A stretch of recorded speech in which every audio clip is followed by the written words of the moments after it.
Ahora pasamos al tema de la región orbitaria y voy a dar unas cuantas generalidades antes de empezar con el estudio de sus partes. Aquí puedes ver una disección donde se ha roto la pared lateral de esta región y puede verse los músculos extraoculares, puede verse parte de los párpados, el globo ocular, algunos nervios que llegan aquí, vienen desde la profundidad de la órbita y van hacia la piel. Pero aquí además vamos a dar algunas observaciones a esto. Primero, ¿cómo se define la región orbitaria? Son estructuras bilaterales que se encuentran en el tercio, en la mitad superior de la cara, están por debajo de la fosa craneal anterior y alojan a los globos oculares y sus estructuras accesorias. Además, están formados tanto por huesos del cráneo como de la cara, y esta región tiene forma de pirámide cuadrangular, o sea, con una base que es un cuadrilátero. Ahí está la situación, y el contenido de la órbita es el globo ocular, el nervio óptico, que se puede ver aquí, por ejemplo, los músculos extraoculares, que son músculos extrínsecos del ojo.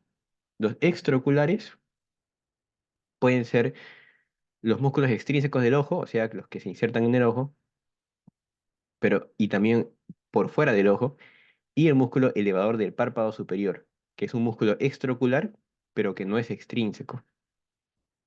Sin embargo, otros libros no lo consideran al elevador del párpado como extraocular.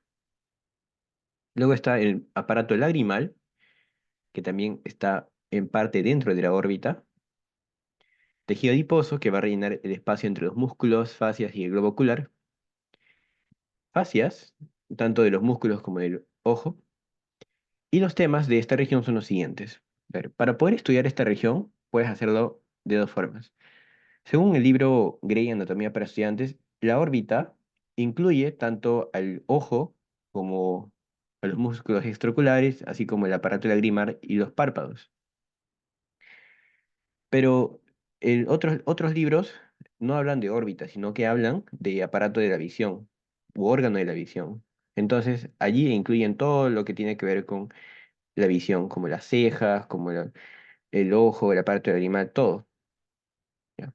Y la región orbitaria solo la consideran como o más bien la órbita solo la consideran como la estructura ósea que va a contener a estas otras estructuras como el ojo. Entonces, de esta forma podemos decir que la región orbitaria es distinta a la región palpebral. La región palpebral no está dentro de la región orbitaria, ¿ya? Según libros como la Tariet, pero otros libros sí lo consideran dentro, ¿ya? Haciendo esa aclaración, vamos a ver los temas de esta región. Vamos a hablar de órbita ósea, vamos a hablar de... en párpados vamos a hablar unas palabras nada más, no vamos a centrarnos mucho. Aparato lagrimal también, fisuras y agujeros, especializaciones de las fascias, músculos extraoculares, vasos y nervios, y el globo ocular, que sí vamos a hablar un poco más. También algo de aplicación clínica, y empezamos con órbita ósea. Aquí vamos a hablar primero que tiene una forma de pirámide cuadrangular.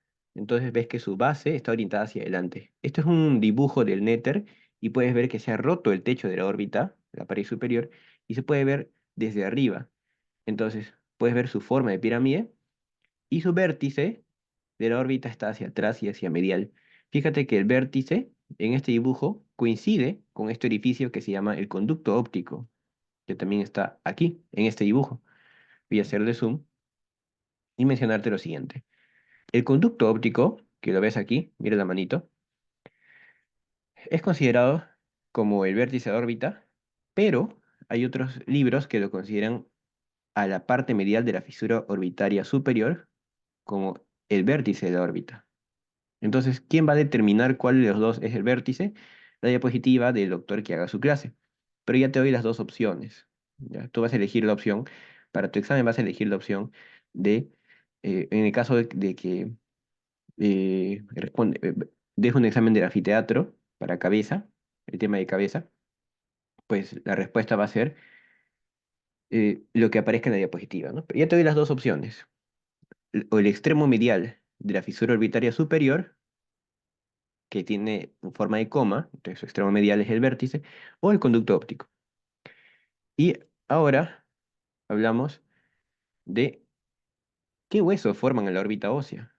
Puedes ver que hay 7 huesos que forman la órbita ósea, todos están coloreados según el libro Netter, y de estos 7 huesos, 3 forman el borde orbitario. Mira, el borde orbitario es el contorno de la base de la órbita. La base, sabes que es un cuadrilátero, aquí está la base.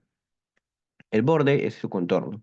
Entonces puedes ver que hacia superior lo forma el frontal, hacia el lateral lo forma el cigomático, hacia medial lo forma el maxilar y hacia inferior lo forma cigomático y maxilar. Entonces son 3 huesos, maxilar, cigomático y frontal, que forman el borde orbitario. El resto forman las paredes de la órbita. Puedes ver ahí el hueso etmoides, al palatino de rosado y al lagrimal de morado, que forman la pared medial. Entonces ahí está, lagrimal, etmoides, el palatino y el esfenoides. El esfenoides forma la pared superior y la pared lateral de la órbita. Entonces puedes verlo allí que también forma parte de la órbita. Entonces son 7 huesos. Y ahora vas a fijarte en lo siguiente.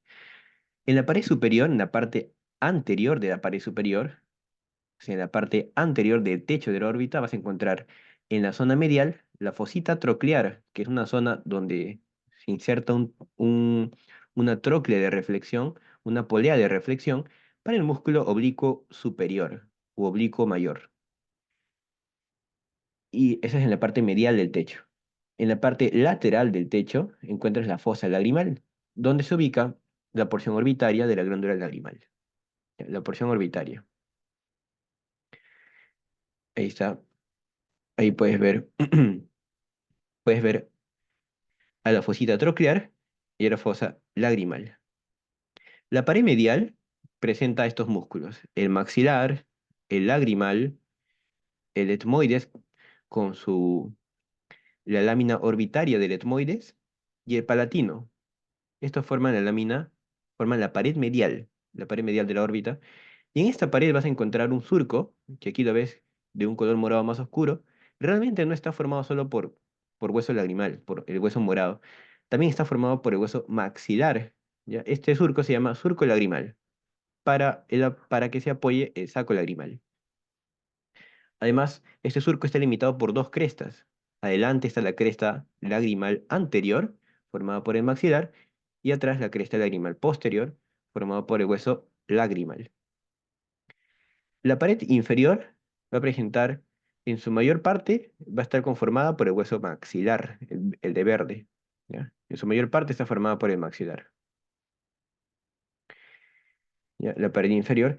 Y a su vez es el techo del seno maxilar. El seno maxilar es una gran cavidad que está anexa a las cavidades nasales. Recordarás que te presenté un dibujo de una serie donde se mostraba un corte coronal de la cabeza y se veían los senos paranasales. El seno maxilar tiene su techo y es a la vez el piso de la órbita ósea. ¿Ya? Otro dato es que la pared medial, mira, incluye al hueso etmoides. Y como recordarás, el hueso etmoides no solo está aquí, no solo está en la órbita, también está en las cavidades nasales. Contiene las celdillas etmoidales. Entonces, en el caso de fracturas de la pared medial de la órbita, puede entrar aire aquí dentro de la órbita y puede verse en las imágenes que se piden para el diagnóstico, el aire. Ahora, luego, en la pared lateral vas a ver que está conformada adelante por el cigomático, mira, está escrito, el cigomático, y atrás por el ala mayor del hueso esfenoides. Además, la pared superior sí te comenté que está la fosita troclear y la fosa lagrimal, pero también fíjate que está formado, aparte de hueso frontal, está formado por el ala menor del hueso esfenoides. Ala menor del hueso esfenoides. Y ves 2 grandes fisuras. Ya conoces la fisura orbitaria superior o hendidura esfenoidal, que separa la pared superior de la pared lateral. Y la fisura orbitaria inferior o hendidura esfenomaxilar.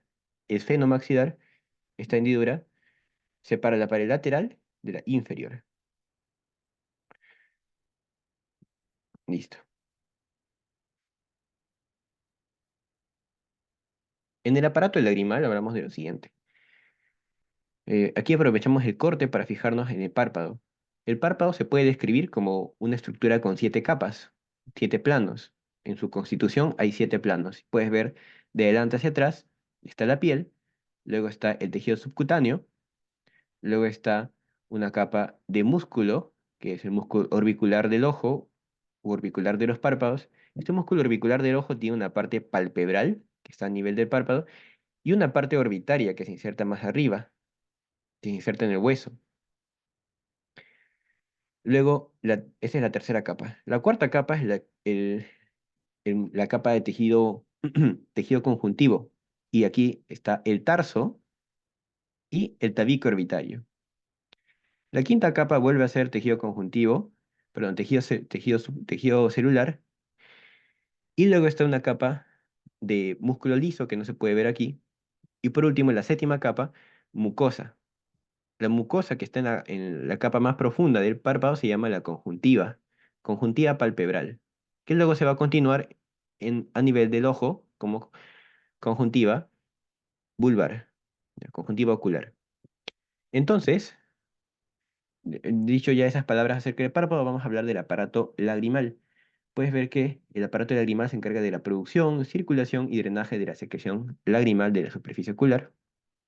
Y este aparato está compuesto por la glándula lagrimal con sus 2 porciones, una porción orbitaria, que es la más grande, y una porción que estaba debajo, que es la porción palpebral, y ambas porciones, como lo puedes ver aquí, fíjate, ambas porciones están separadas por el tendón del músculo elevador del párpado superior. Este tendón es el músculo elevador del párpado superior, ¿ya? Ese tendón separa a la glándula lagrimal en una porción orbitaria, que es la más grande y está en relación con el techo de la órbita, y una porción más pequeña, que es la porción palpebral, que está en relación con el globo ocular.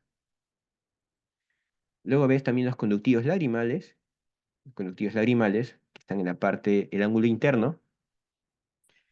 Luego está el saco lagrimal y el conducto lacrimonasal, que ya lo conoces, que comunica la órbita con el meato inferior de las cavidades nasales. Aquí también puedes ver el saco lagrimal, los conductivos lagrimales. Y pasamos al tema de fisuras y agujeros. En el caso de las fisuras, vamos a hablar de las dos fisuras, fisura orbitaria superior y la inferior. Ya te comenté. Fisura orbitaria superior o hendidura esfenoidal y la inferior o hendidura esfenomaxilar. Fíjate, también en la pared superior de la órbita encontramos el conducto óptico. El conducto óptico da el paso para el nervio óptico, que es el nervio craneal 2, y la arteria oftálmica. También puedes ver, bueno, luego en la fisura orbitaria superior que pasan 4 nervios craneales. El nervio craneal 3, 4, el quinto uno y el sexto. ¿Ya? Entonces, estos son todas las estructuras que pasan por la fisura orbitaria superior. Nervio craneal 3, 4, quinto uno y 6. 3, 4, 5 y 6. Pero el de 5 solo pasa a su primer ramo, el nervio oftálmico. Pero no pasa todo el nervio oftálmico, sino que pasan sus 3 ramos terminales. El nervio nasociliar, que va hacia medial, el nervio frontal, que se va hacia al medio, y el lagrimal, que se va hacia lateral. Aquí puedes ver a los nervios. Mira, ahí sale el nervio craneal 6, abducens,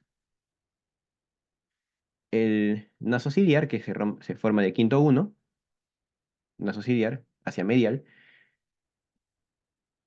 el frontal al medio y el lagrimal hacia lateral. También pasa los ramos superior e inferior del nervio craneal 3. Ahí está. El ramo superior y el ramo inferior. Y por la fisura orbitaria inferior, que es la que está abajo entre esfenoides y maxilar, en esta fisura orbitaria inferior pasa el nervio maxilar, que es el quinto 2. Mira, el quinto 2, fisura orbitaria inferior. ¿Ya? Realmente, esta fisura orbitaria inferior no es que venga de la cavidad craneal, sino que viene de la fosa infraorbitaria, de la fosa, bueno, viene de la fosa infraorbitaria y de la fosa pterigopalatina, que son fosas profundas de la cabeza. En otras palabras, esta fisura orbitaria superior La fisura orbitaria inferior no comunica con la cavidad craneal, mientras que la superior sí comunica con la fosa craneal media. Entonces, ahora, ¿qué pasa por la fisura orbitaria inferior, el nervio maxilar, y vasos infraorbitarios? Y además puedes ver aquí la vena oftálmica inferior. Vena oftálmica inferior y vena oftálmica superior. Estas venas oftálmicas reciben sangre del ojo, ¿sí? Reciben sangre del ojo, de la capa media del ojo que se llama, bueno, la túnica media, túnica vascular. Van a dar sangre venosa a estas dos venas oftálmicas. En el tema de músculos extraoculares, vamos a hablar lo siguiente. Los músculos extraoculares son 7. Algunos libros dicen que son solo 6 porque no consideran el músculo elevador del párpado superior, que se encuentra aquí. ¿Por qué? Porque este músculo no se inserta en el ojo, sino en el párpado. Y aquí vamos a considerar los 7.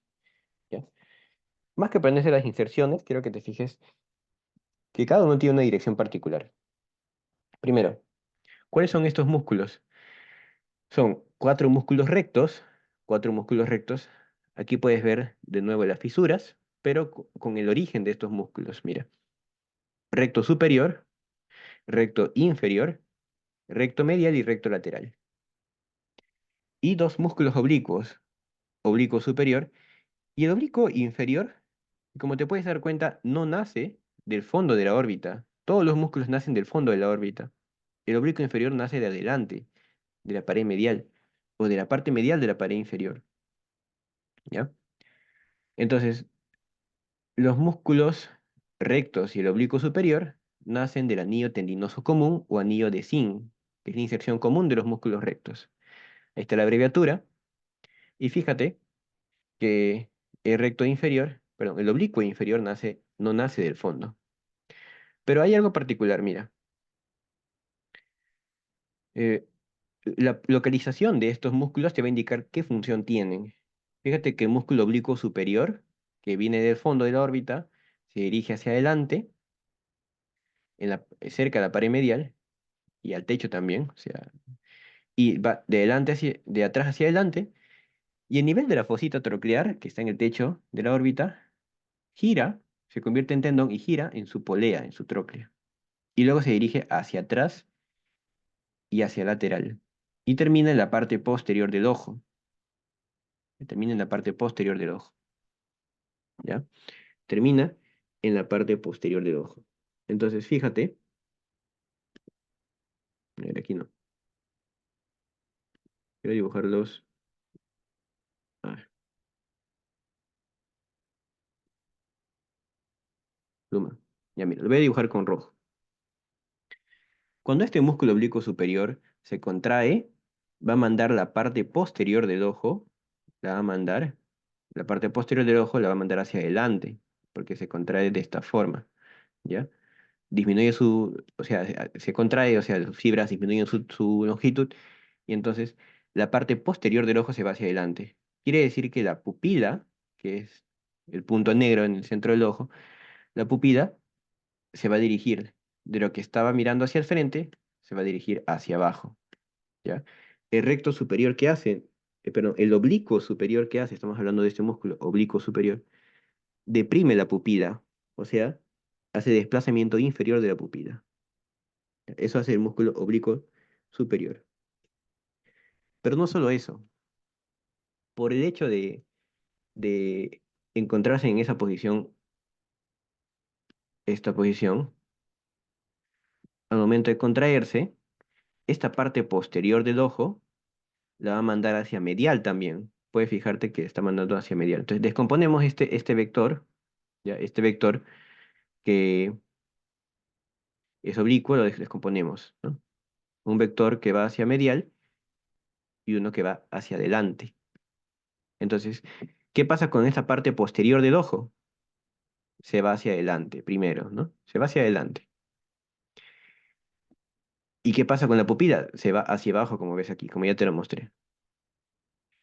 Pero esta parte posterior del ojo también se va hacia medial. Entonces, la pupila, aparte que se va hacia abajo, también se va hacia afuera, ¿ya? Porque si el ojo estaba así, Ya, esta es la córnea, ¿no? Y aquí está la pupila. Ya, si el ojo estaba así, y jalo esta parte hacia medial, lo que va a pasar es que la pupila va a ir hacia afuera, ¿ya? En resumen, ¿qué hace el oblicuo superior? ¿Qué hace el oblicuo superior? Mira, esto de aquí. Deprime, depresión del globo ocular y abducción. Abducción. O sea, lo manda hacia afuera, hacia lateral. Abducción. ¿Ya? Esa es la explicación de por qué el músculo oblicuo superior hace esas dos funciones. Entonces, el oblicuo superior, por más que esté arriba, no es que levante el ojo, sino que lo manda hacia abajo, por lo que te acabo de explicar. El oblicuo superior deprime el ojo. Entonces, ¿qué hará el oblicuo inferior? Todo lo contrario. El inferior eleva el ojo, hace que mires hacia arriba, el oblicuo inferior. Pero también hace abducción. ¿Ya? Ahora, con los rectos, con los músculos rectos pasa algo distinto.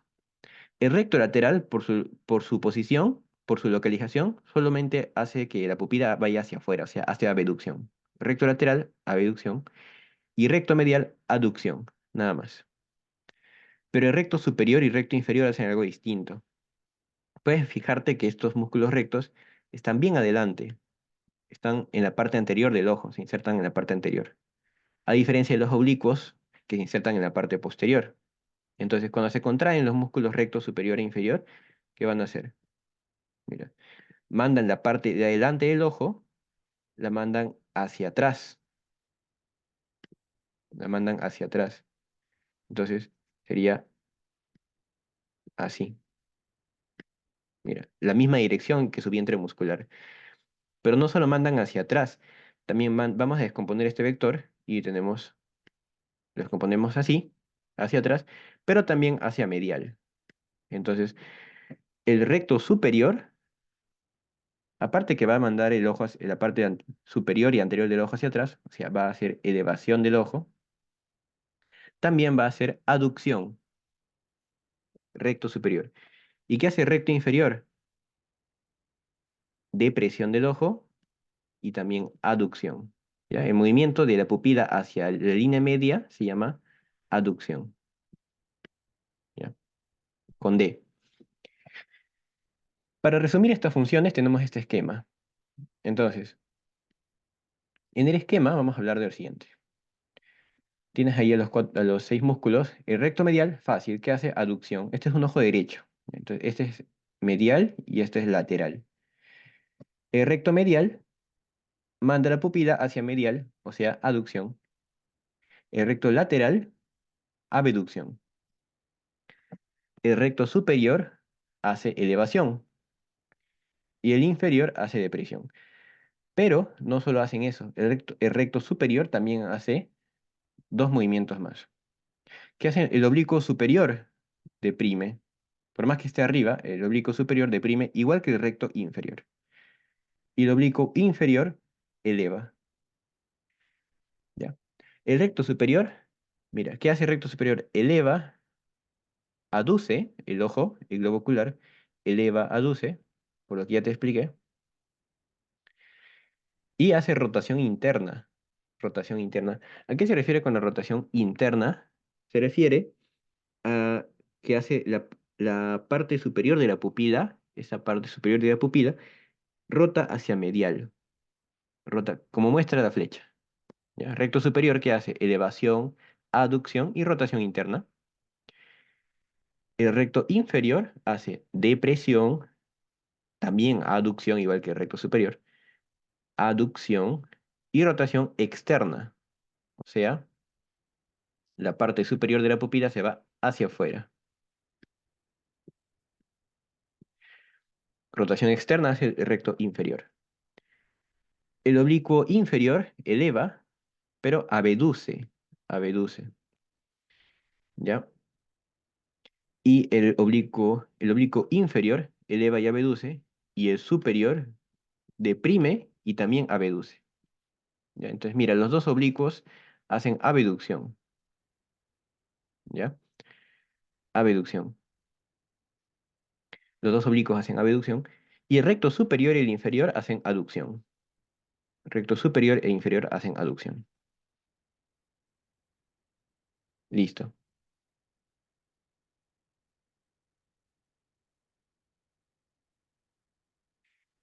Y ahora pasamos a hablar del ojo ocular, del globo ocular, bulbo del ojo. Y este globo ocular se define como el elemento fundamental del órgano de la visión. Es un órgano parisimétrico, ocupa el tercio anterior de la órbita, tiene forma esférica, pero realmente son dos esferas o dos segmentos de esferas superpuestos y está aplanada de arriba hacia abajo, ¿ya? O sea que el globo ocular es más ancho que alto, ¿ya? Descripción. El globo ocular adelante tiene una saliente transparente que se llama córnea y se puede ver aquí. Una saliente transparente que se llama córnea. Entonces el globo ocular está formado por dos segmentos de esfera con diámetros distintos. Por lo tanto, la córnea sobresale un poco del globo ocular. Además, fíjate que el globo ocular tiene dos polos. Un polo anterior que está en el centro de la córnea y un polo posterior que está en el extremo opuesto al polo anterior. ¿Ya? Y el eje del globo ocular es casi anteroposterior, o sea, es como si estuviera en el plano sagital, casi en el plano sagital. ¿Ya? Luego, es el eje del globo ocular. El globo ocular tiene un círculo que es perpendicular al eje del globo ocular y además está a igual distancia de ambos polos. Este círculo se llama ecuador. Los que recuerden en geografía recordarán que el ecuador es el círculo más grande que es perpendicular al eje de la Tierra y que encuentra igual distancia de ambos polos, igual en el ojo. ¿Ya? Parece muy descriptivo, pero nos va a servir para hablar de inserciones. Entonces, no hay que tomarlo como algo tan descriptivo, sino para recordar la inserción y la función de los músculos, ¿ya? Entonces, el ecuador es el círculo que es perpendicular al eje del globo ocular y está a igual distancia de ambos polos. Y el ecuador va a determinar dos hemisferios, o sea, un hemisferio anterior y uno posterior, ¿ya? Bueno, aquí los meridianos son círculos que son perpendiculares al ecuador y estos meridianos pueden servir para, por ejemplo, describir que en cuatro meridianos salen venas del ojo, venas que se llaman las venas vorticosas, que luego van a irse hacia las venas oftálmicas. Entonces, simplemente es para facilitar la descripción. Fíjate que el nervio óptico no sale del polo posterior del globo ocular, sino que sale medial y un poco por abajo, ¿ya? 3 milímetros medial y un poco por abajo. No es necesario que recuerden las medidas, pero sí que recuerden que el nervio óptico es medial al polo posterior. Medial al polo posterior. Por lo tanto, este es un ojo derecho, ¿ya? Ahora, la situación del ojo. Hablemos de los ejes de los globos oculares. Aquí puedes ver un esquema que te muestra ambas órbitas. Y fíjate que las órbitas tienen su eje de color azul, aquí pintado, tiene su eje, que se dirige hacia adelante, pero hacia afuera también, hacia adelante y hacia lateral, ¿ya? Hacia adelante y hacia lateral. Y mientras que el eje del globo ocular es casi anteroposterior, es como si estuviera en el plano sagital. Entonces forman un ángulo, no son paralelos los dos ejes. Mira, el eje de la órbita de azul está formando con el eje del ojo un ángulo de más o menos 18 grados. Listo. Y esto explica por qué la atracción de algunos músculos tiene múltiples efectos sobre el movimiento del ojo. Eso explica esto. Explica por qué pareciera que se han enrevesado esta parte, ¿no?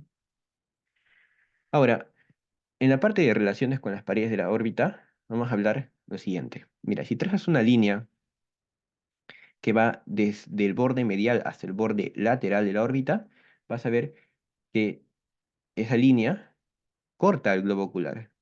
Es decir, el globo ocular sobresale, más que todo lateralmente, sobresale de la base de la órbita. Igual, trazas una línea que va del borde supraorbitario al borde inferior de la órbita, y esa línea pasa justo, o más bien corta por el vértice de la córnea, como que corta la córnea. Entonces, naturalmente, o sea, normalmente el ojo sobresale un poco de la órbita, como puedes ver. Además que el globo ocular está más próximo a la pared lateral y la superior, ¿ya? Pero más que toda la pared lateral está más cerca, como lo puedes ver aquí, hay poco espacio, y también sobrepasa el plano de la base orbitaria. Ahora, al momento de estudiar el globo ocular, vas a hablar que tiene tres capas y tiene un contenido. Entonces, en las capas, identificas una capa externa, que aquí la he puesto de celeste. La capa externa está formada por dos partes, como puedes ver. Aquí da un dibujo, este libro lo ha puesto de rosado, ¿ya? Esta capa externa está formada por la esclera, o esclerótica, y la córnea, ¿ya? La esclera y la córnea, ¿ya? Y la córnea es una parte transparente, mientras que la esclera es de color blanco y no deja pasar la luz. La parte transparente es la córnea.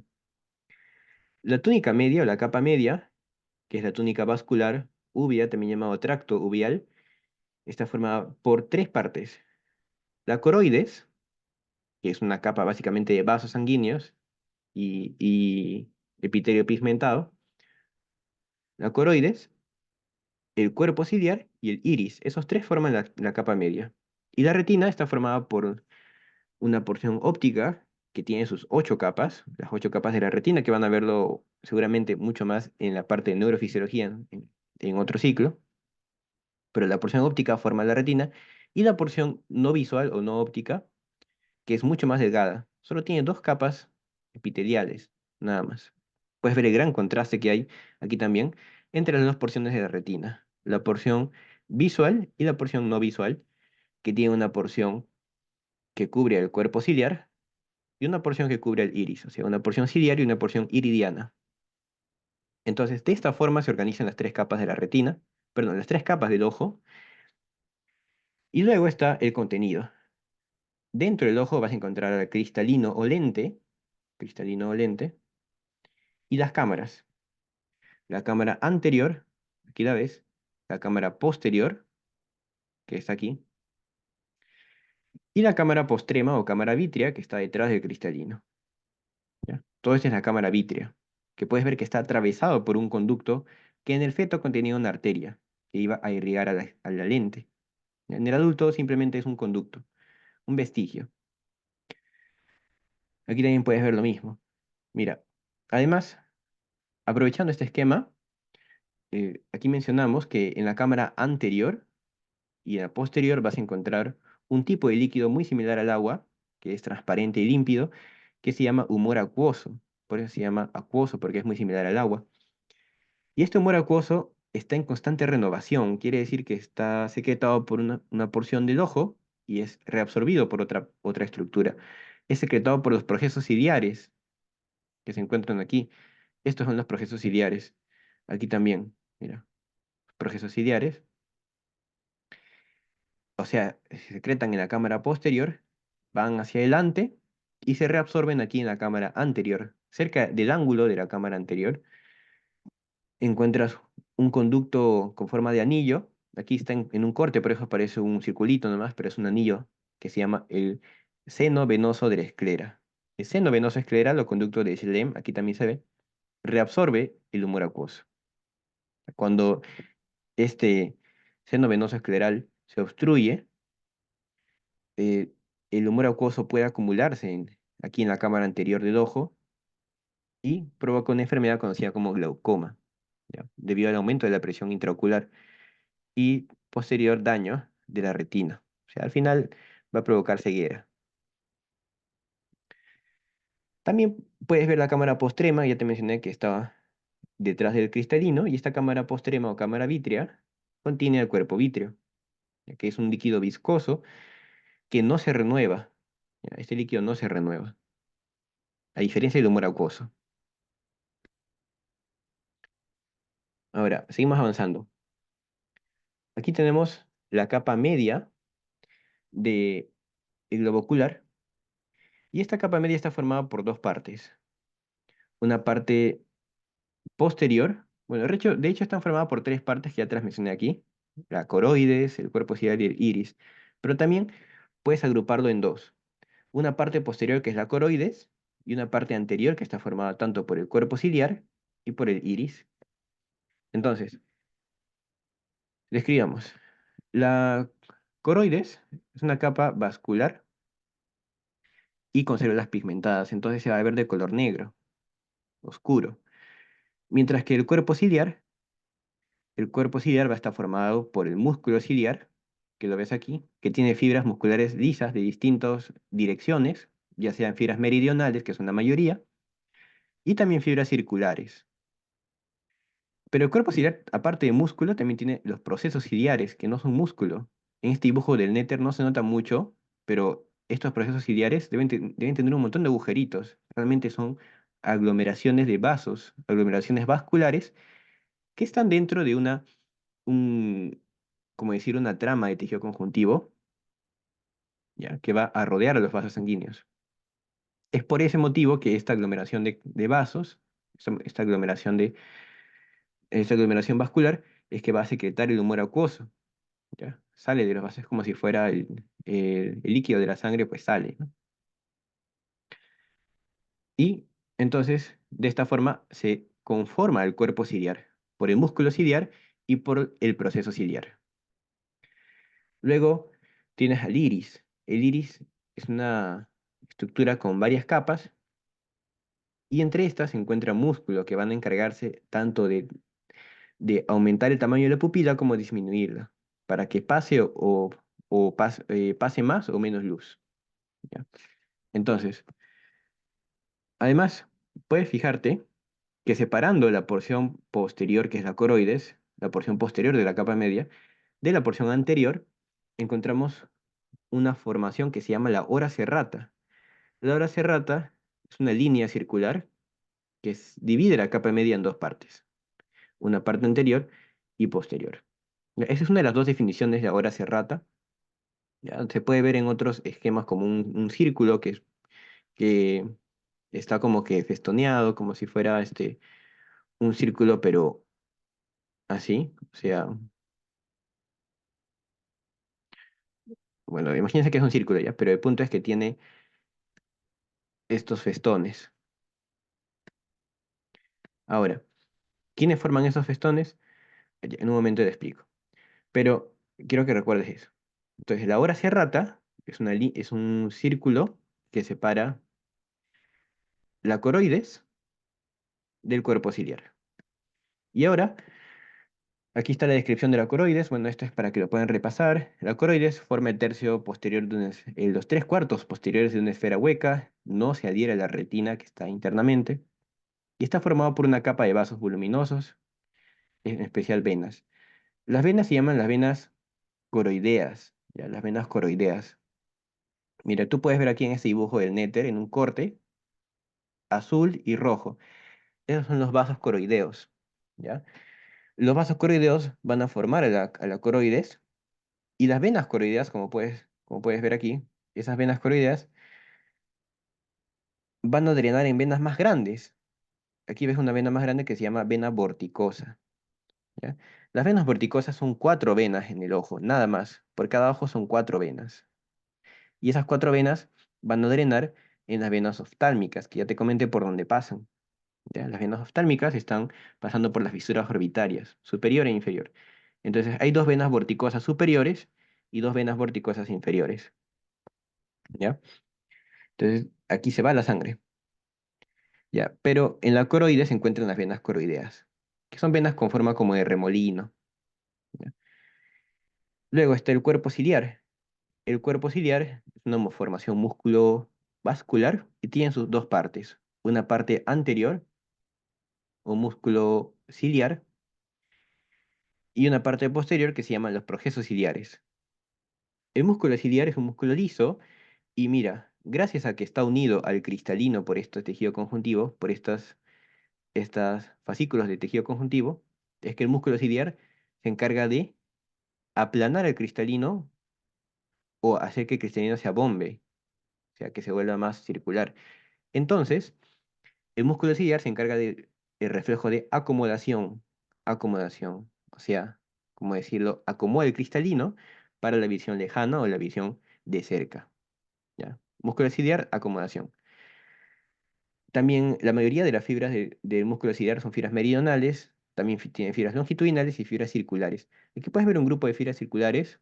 Las fibras circulares del músculo ciliar se llaman el músculo de Rouget, bueno, que son pocas, y los procesos ciliares son aproximadamente 80 y dan origen al humor acuoso.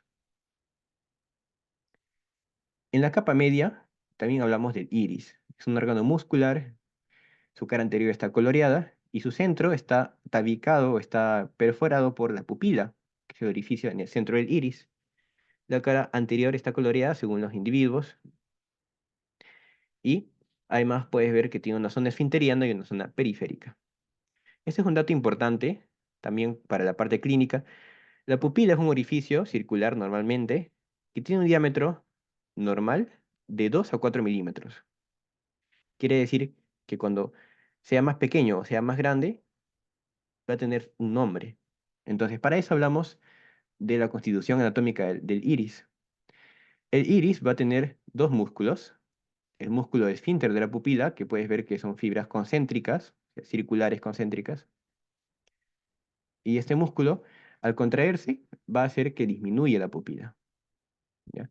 Por estimulación parasimpática, se contrae el músculo esfínter de la pupila, y cuando la pupila disminuye de los 2 milímetros de diámetro, esto se llama miosis. Miosis. Externamente está el músculo dilatador de la pupila, tiene fibras radiadas, y cuando se contrae, aumenta la pupila. Si aumenta a más de 4 milímetros, esto se llama midriasis, y es por estimulación simpática, ¿ya? Entonces, simpática, midriasis, parasimpática, miosis, ¿ya? Ya para terminar, tenemos aquí la capa interna del globo ocular. Hablamos que esa tiene 10 capas, bueno, de hecho son 8 capas, ¿ya? 8 capas de células, tanto células que son neuronas, como células ganglionares, ¿ya? Y también capas que son solo interneuronas o que son fibras nerviosas. Entonces, de estas 8 capas, ¿ya? Tenemos que la, la novena, perdón, la séptima capa es la capa de células ganglionares y es la que estas neuronas son las que van a formar, sus axones van a formar el nervio óptico. Entonces, la retina es el órgano receptor de impresiones luminosas y además se dirige desde el disco óptico hasta la hora serrata. Ya la retina propiamente dicha se dirige desde el disco óptico hasta la hora serrata, ¿ya? Entonces, puedes fijarte que ahí la hora serrata está señalada en este punto, donde la capa amarilla, que es la retina en este dibujo, ya pasa de ser así de gruesa a ser mucho más delgada, ¿ya? Esa es la hora serrata también. La hora serrata se define como la unión entre las dos partes de la retina. Es una línea circular irregular, o sea, festoneada, y que separa las dos partes de la retina. La parte óptica, que tiene sus 8 capas, y la parte ciega, que tiene 2 capas. Entonces, la parte óptica es sensible a la luz, tiene dos superficies particulares, estos dos que vamos a ver, y la parte ciega tiene su porción ciliar y su porción iridiana, o sea, tapiza el cuerpo ciliar y el iris. Ahora, esta parte de aquí, disco óptico y mácula lútea, se estudia en anatomía, es cierto, pero ustedes van a ver esto en el paciente. Este es un esquema del fondo de ojo, del examen de fondo de ojo. Es un examen que se hace con un aparatito que se llama oftalmoscopio, que se sujeta con una mano, proyecta una luz, bueno, tiene pilas, proyecta una luz, y el médico, o tú mismo, que vas a ser estudiante y vas a realizar esto, cuando llevas el curso de introducción a la clínica, te acercas a la cara del paciente, colocas o apuntas el oftalmoscopio a través de la pupila del paciente y se puede ver esto. O sea, puedes ver la retina. Todo esto la naranja que está en el esquema es la retina, ¿ya? Es el examen de fondo de ojo. ¿Qué vas a identificar? Mira, el disco óptico lo encuentras aquí. Disco óptico o papila óptica es la región donde el nervio óptico sale de la retina. Es claro, y no tiene fotorreceptores, es como la zona ciega de la retina, es el punto ciego de la retina.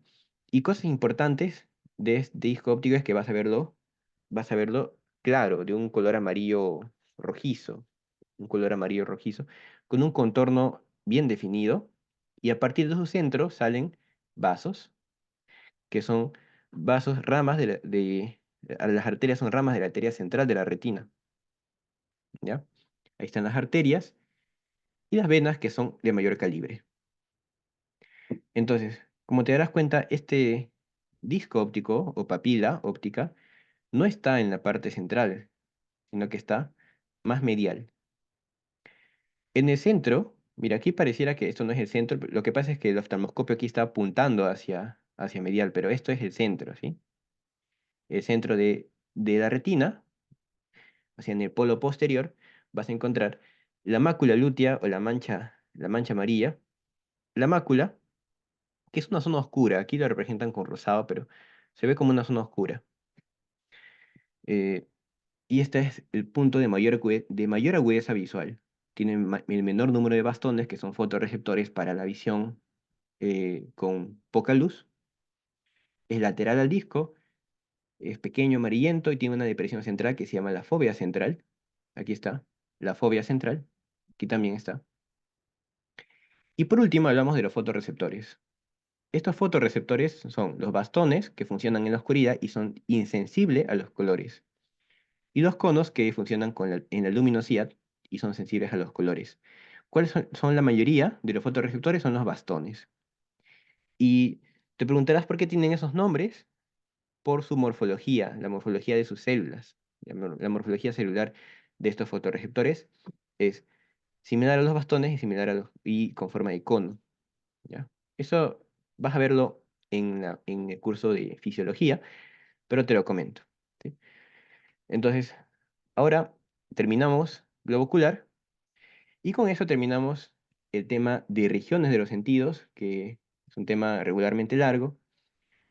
Recuerden estudiar, repasar, estudiar también los otros temas, relacionar aquí la parte de cabeza con neuroanatomía. Si sean, pueden hacer preguntas de si tienen alguna duda, ¿no? De todas formas, eh, estaré comunicándome con los ponentes para que, ¿no?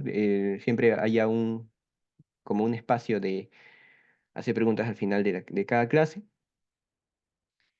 Y lo último por mencionar es que la clase de Neuroanatomía 1 va a ser subida en la noche. La ponente, bueno, lo va a grabar explicando la diapositiva y acerca de la clase de tejido conectivo, pues ya también se lo solicité al ponente, ya, pero ese inconveniente de que el audio no se grababa, pues ahora sí ya está solucionado. Ya conversé con quien es, es como decir, maneja mucho más la, la parte de tecnología y de transmisión, de esos temas en el SEM. Y bueno chicos, eso es todo. Con eso concluye la clase. Gracias.